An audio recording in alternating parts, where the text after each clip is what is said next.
आप सभी का स्वागत है वैसु क्लासेज में और आज के इस लेक्चर में भी। सबसे पहले इस लेक्चर की शुरुआत करें उससे पहले आप सभी को नए साल की ढेर सारी शुभकामनाएं और उम्मीद करते हैं और भगवान से दुआ करेंगे यही कि इस बार जो है महादेव आप सभी का जो मनोकामना है वो पूर्ण कर दें। ठीक है।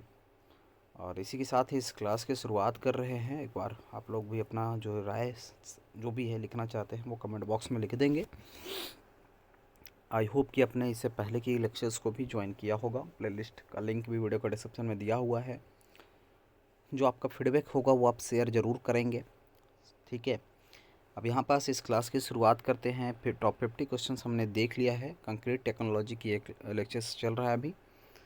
ठीक है। तो टॉप 50 क्वेश्चन देख चुके हैं, टॉप 50 क्वेश्चन आज देखेंगे। ठीक है। तो चलिए शुरुआत करते हैं आज के इस लेक्चर में कंक्रीट टेक्नोलॉजी और उससे जुड़े कुछ क्वेश्चन। 51 नंबर क्वेश्चन है M15 concrete is use in. तो M15 जो कंक्रीट होता है उसका यूज करते हैं PCC वर्क के लिए। ठीक है। PCC वर्क के लिए M15 जो है कंक्रीट का यूज करते हैं। नेक्स्ट क्वेश्चन है IS code for concrete mix design. ठीक है। हमने आपको प्रीवियस वीडियो में दो टॉपिक आपको बताया था कि कुछ जो रेशियो वगैरह है सीमेंट वाटर सीमेंट रेशियो वो, और आपका याद रखना है कुछ जो यूनिक टेस्ट है, जो टेस्ट हम लोग करते हैं वो टेस्ट जो है उसको भी याद रखना है, और साथ ही साथ IS कोड वगैरह भी याद रखना है। ठीक है। तो IS कोड क्या है? IS code for concrete mix design वो आपका होता है IS 10262। ठीक है। इसको ध्यान में रखना है। और यही अगर आप प्लेन और RCC के लिए देखा जाए तो ये आपका IS 456 होता है। ठीक है। IS कोड जो है 456 होता है, इसको भी ध्यान में आपको रखना है। नेक्स्ट वन है कि high strength concrete has strength above. तो हाई स्ट्रेंथ जो कंक्रीट होगा उसका स्ट्रेंथ जो होना चाहिए वो M60। ठीक है। M60 से एवब होना चाहिए। ठीक है, बिलो नहीं, एवब की बात करेंगे जो हाई स्ट्रेंथ वाले कंक्रीट होंगे उसके। ठीक है। स्ट्रेंथ उसका M60 से ऊपर होना चाहिए। अगला क्वेश्चन है ready mix concrete is produce in. तो रेडी मिक्स जो कंक्रीट होता है वो प्रोड्यूस किया जाएगा कहाँ? वॉशिंग प्लांट में। ठीक है। वॉशिंग प्लांट में इसको प्रोड्यूस किया जाएगा, उत्पन्न किया जाएगा। ठीक है। अगला क्वेश्चन है फ्री स्ट्रेस कंक्रीट यूज्ड। तो फ्री स्ट्रेस कंक्रीट जो होता है वो यूज होता है हाई टेंसाइल स्ट्रेंथ में। ठीक है। हाई टेंसाइल वाले जो स्टील होंगे उसमें प्री स्ट्रेस कंक्रीट का यूज करते हैं, प्रयोग करते हैं। अगला क्वेश्चन है शॉर्टक्रीट इज अप्लाइड बाय। तो शॉर्टक्रीट जो अप्लाई होता है वो स्प्रेइंग में होता है। स्प्रेइंग में आपका शॉर्टक्रीट अप्लाइड होता है। ठीक है। तो इसको भी आपको ध्यान में रखना है। नेक्स्ट वन क्वेश्चन है फेरो सीमेंट यूजेज का। तो फेरो सीमेंट यूजेज का बात कर ले तो वो ये होता है आपका वायर मेश। ठीक है। अगला क्वेश्चन है ग्रीन कंक्रीट रेफर टू। तो ग्रीन कंक्रीट किसको कहेंगे? जो इको फ्रेंडली कंक्रीट होगा, है ना। अभी रिसेंट में आप देखे होंगे कि लगातार इको फ्रेंडली पे लेकर के गवर्नमेंट भी और NGO वगैरह भी सारे लोग इसको लेकर के नए नए रूल्स और रेगुलेशन ला रहे कि जो भी चीज़ें हैं वो इको फ्रेंडली होना चाहिए। तो कंक्रीट भी इको फ्रेंडली हो और उसी को हम लोग कहते हैं ग्रीन कंक्रीट। ठीक है, इको फ्रेंडली। अगला है कि self compacting concrete flow by. तो सेल्फ कॉम्पैक्टिंग कंक्रीट जो है फ्लो करेगा वो अपने वेट के, इट्स ऑन वेट। ठीक है। वो आपका सेल्फ कॉम्पैक्टिंग कंक्रीट कहलाएगा या फ्लो करेगा। नेक्स्ट वन है setting of cement is due to. तो सेटिंग ऑफ जो सीमेंट होता है वो हाइड्रेशन के कारण से होता है। हाइड्रेशन के कारण से होता है। अगला है कि hardening of cement is due to.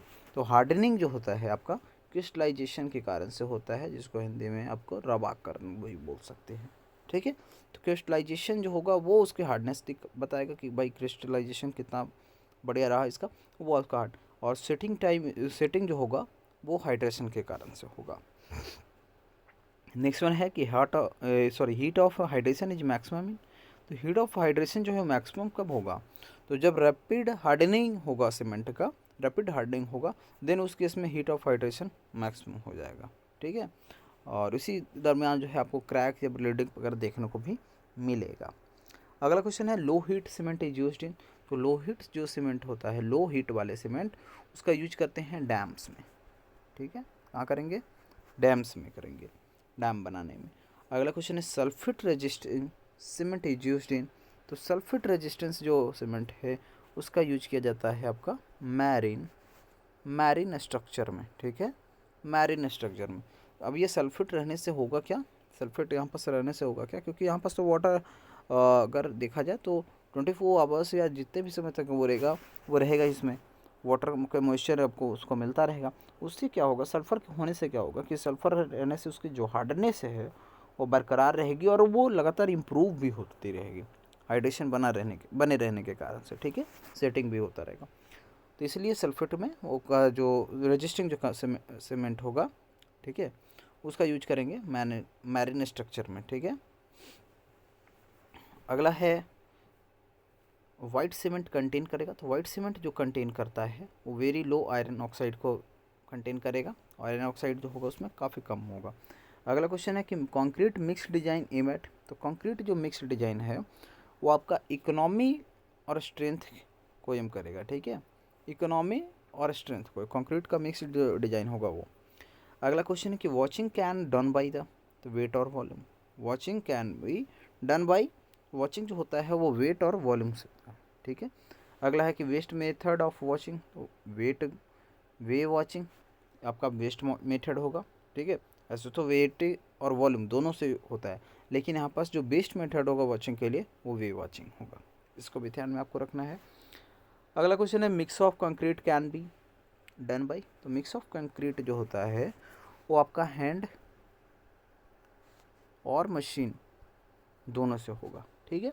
अगला है transport of concrete should be avoid segregation, ठीक है, ट्रांसपोर्ट ऑफ कंक्रीट जो होगा उसको अवॉइड करना किससे, सेग्रेशन। सेग्रेशन क्या है, प्रोसेस है सेपरेशन का, एग्रीगेट्स को सेपरेट करना सीमेंट से, ठीक है। अगला है concrete in hot weather needs. Concrete जो है वो हॉट वेदर में क्या उसकी आवश्यकता होगी, तो मोर क्योरिंग हो जाएगा वो, ठीक है। इसका रीजन क्या है, मोर क्योरिंग, आपका इसका सही आंसर होगा, sorry. Cold weather concreting use, cold weather concrete जो है यूज करेगा एस्लेटर, ठीक है, कोल्ड वेदर कंक्रीट यूज होता है स्लेटर्स। अगला क्वेश्चन है कि framework support concrete till, framework जो है वो सपोर्ट कब तक करेगा कंक्रीट को, जब तक कि वो खुद का स्ट्रेंथ ना ले आए, है ना, खुद का स्ट्रेंथ ना आ जाए पाले, तब तक उसको फ्रेमवर्क जो है वो सपोर्ट देता रहेगा, ठीक है। तो अगला क्वेश्चन है स्ट्रिपिंग टाइम डिपेंड्स ऑन। तो स्ट्रिपिंग टाइम जो है वो डिपेंड करता है टाइप्स ऑफ स्ट्रक्चर पे, टाइप्स ऑफ स्ट्रक्चर पे डिपेंड करता है स्ट्रिपिंग टाइम। नेक्स्ट क्वेश्चन है concrete maturity depends on. Concrete की जो मैच्योरिटी है वो डिपेंड करती है उसके टाइम और टेम्परेचर पे, किस पे, टाइम एंड टेम्परेचर पे डिपेंड करती है, तो इसको भी आपको ध्यान में रखना है। नेक्स्ट क्वेश्चन है वाटर प्रूफिंग एडमिक्सचर रिड्यूस। तो वाटर प्रूफिंग एडमिक्सचर जो होता है वो रिड्यूस करेगा क्या, है ना, एडमिक्सचर को ऐड किया ही इसलिए जाता है कि रिमूव हो, सॉरी रिड्यूस हो, कई सारी चीज़ें। अब जैसे वाटर प्रूफिंग एडमिक्सचर होगा तो वो परमेबिलिटी को रिड्यूस करेगा, और परमेबिलिटी डिपेंड किस पे करता है, तो वाटर सीमेंट जो रेशियो होता है WC रेशियो, उस पर डिपेंड करता है उसकी परमेबिलिटी, ठीक है। अगला क्वेश्चन है श्रिंकेज क्रैक्स अपीयर्स एट। तो श्रिंकेज क्रैक जो है वो अपीयर होगा अर्ली एज में ही, ठीक है, ऐसा नहीं कि कम्प्लीटली सेट हो गया और 28 एज का जो रहता है टेस्ट तो उसके बाद वो होना चाहिए, नहीं, शुरुआती दौर में वो, ठीक है, इनिशियल स्टेज पे ही, अर्ली स्टेज पे ही वो चीज़ें देखने को मिलेगी। अगला है expansion cracks occurs due to. Expansion crack क्यों होता है, तो ये टेम्परेचर वेरिएशन के कारण से। आप जिस एरिया में कंस्ट्रक्शन कर रहे हैं वहाँ पास का अगर टेम्परेचर वेरीज करता रहता है देन उसके इसमें एक्सपेंशन क्रैक जो है वो देखने को मिलेगा, ठीक है। अगला है concrete is strong in. Concrete क्या है, स्ट्रॉन्ग होगा किसमें, कॉम्प्रेशन में। नेक्स्ट क्वेश्चन है कंक्रीट इज वीक इन। तो कंक्रीट जो है वो वीक होता है किसमें, टेंशन में, टेंशन में वीक होगा, और स्ट्रॉन्ग होगा कॉम्प्रेशन में, ठीक है। नेक्स्ट क्वेश्चन है रेनफोर्समेंट रजिस्ट करेगा, तो टेंसाइल स्ट्रेस को रजिस्ट करेगा। अगला क्वेश्चन है मिनिमम सीमेंट कंटेन इंश्योर करेगा, तो ये कंटेंस इंश्योर करेगा ड्यूरेबिलिटी को, ठीक है, मिनिमम जो सीमेंट कंटेन है वो इंश्योर करेगा क्या, उसकी ड्यूरेबिलिटी को। अगला क्वेश्चन है कि curing tanks are use for. Curing tanks का यूज किया जाता है टेस्ट करने के लिए, टेस्ट स्पाइसमेंट्स के लिए, ठीक है, टेस्ट स्पाइसमेंट्स के लिए क्यूरिंग टैंक्स का यूज किया जाता है। अगला क्वेश्चन है कि क्यूब टेस्टिंग मशीन कैपेसिटी क्या होती है, तो ये आपका होता है 2000 KN, ठीक है, 2000 KN आपका क्यूब टेस्टिंग मशीन की कैपेसिटी होती है। नेक्स्ट वन क्वेश्चन है वर्केबिलिटी इंक्रीज विथ, तो वर्केबिलिटी जो है इंक्रीज होता है वाटर कंटेंट से, ठीक है, वाटर कंटेंट से वर्केबिलिटी इंक्रीज होता है। अगला क्वेश्चन है स्ट्रेंथ डिक्रीज विथ, स्ट्रेंथ जो है वो डिक्रीज करेगा किस, तो एक्सिस वाटर से जो स्ट्रेंथ है वो डिक्रीज करेगा, ठीक है, स्ट्रेंथ जो है वो डिक्रीज करेगा एक्सेस वाटर से, इसको भी आपको ध्यान में रखना है। अगला क्वेश्चन है कि age factor is used in, तो एज फैक्टर जो होता है वो यूज होता है स्ट्रेंथ प्रोडिक्शन में, ठीक है, स्ट्रेंथ प्रोडिक्शन में एज फैक्टर का यूज किया जाता है, एज फैक्टर का यूज किया जाता है, स्ट्रेंथ को प्रोडिक्शन करना है तो देन उस केस में एज फैक्टर का यूज किया जाता है। अगला है concrete without reinforcement is called, तो उसको हम लोग कहते हैं पीसीसी, ठीक है, पीसीसी कहते हैं जो कंक्रीट रेन्फोर्समेंट के बिना हो, ठीक है, वो पीसीसी कहलाएगा। अगला है कि maximum cement content leads to, तो जो मैक्सिमम सीमेंट कंटेन करेगा वो श्रिंकेज होगा, वो श्रिंकेज होगा उसके कारण से, मैक्सिमम सीमेंट कंटेन करने के कारण से वो श्रिंकेज वापस देखने को मिलेगा। अगला क्वेश्चन है aggregate shape affecting workability, of course ये एंगुलर, एग्रीगेट शेप जो है वो अफेक्ट करेगा वर्केबिलिटी को, एंगुलर जो शेप है वो एग्रीगेट का एंगुलर शेप जो है वो अफेक्ट करेगा वर्केबिलिटी को। अगला क्वेश्चन है कि राउंडेड एग्रीगेट्स गिव, तो राउंडेड जो एग्रीगेट्स होगा वो बेटर वर्केबिलिटी को देगा, और वही एंगुलर रहेगा तो प्रॉब्लम क्रिएट करेगा, अफेक्ट करता है वर्केबिलिटी को क्योंकि। नेक्स्ट क्वेश्चन है फ्लैकी एग्रीगेट्स रिड्यूस करेगा, तो फ्लैकी एग्रीगेट्स जो है वो रिड्यूस करेगा स्ट्रेंथ को, ठीक है, स्ट्रेंथ को। नेक्स्ट वन क्वेश्चन के बढ़ेंगे, और ये है क्वेश्चन आपका ग्रेडिंग ऑफ एग्रीगेट्स इंप्रूव करेगा क्या, तो वो उसकी डेंसिटी इंप्रूव करेगा, डेंसिटी मास अपॉन वॉल्यूम, ठीक है।